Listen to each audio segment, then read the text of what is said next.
بسم الله الرحمن الرحيم.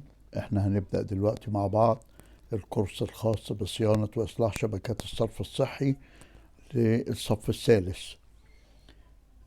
طبعا أول نقطة تهمنا إن احنا نعرف ليه التشغيل والصيانة لشبكة الصرف الصحي مهم، ايه أهميته لينا.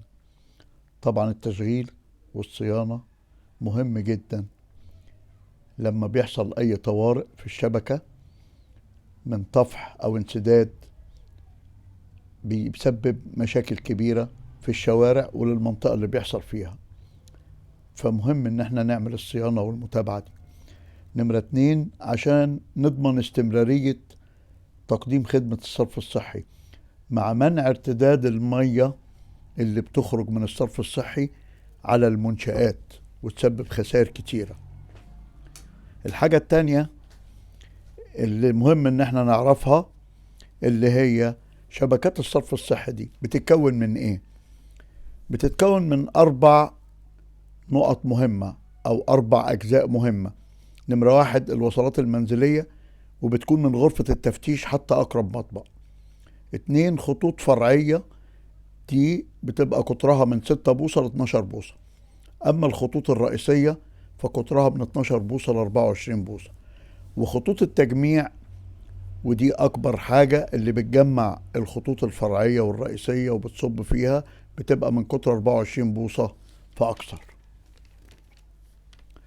النقطة التانية اللي المهم ان احنا نعرفها ايه هي المواد اللي المفروض ان احنا لازم نشيلها من داخل شبكة الصرف الصحي. المفروض ان احنا نشيل اي مادة غير طبيعية بنتداولها وبتدخل جوه المواسير مهما كانت طبيعتها او نوعها، زي الطين، الرملة، الزلط، الصخور، الطوب، الشحوم، جذور الاشجار، ودي حاجات بتعوق خدمة الصرف فلازم نخلص منها. النقطة التانية، ايه الهدف من توظيف شبكة الصرف الصحي؟ احنا بنتعب روحنا وننظف شبكة الصرف الصحي ليه؟ نمرة 1، لازم نسلك المواسير من اي انسداد زي ما بيحصل مفاجئ في حالات الطوارئ. نمرة 2، عشان نستعيد القدرة القصوى لسعة المواسير عشان تستوعب اكبر كمية صرف. نمرة 3، نحافظ على سرعة الجرف الذاتي للرواسب داخل المواسير. نمرة 4،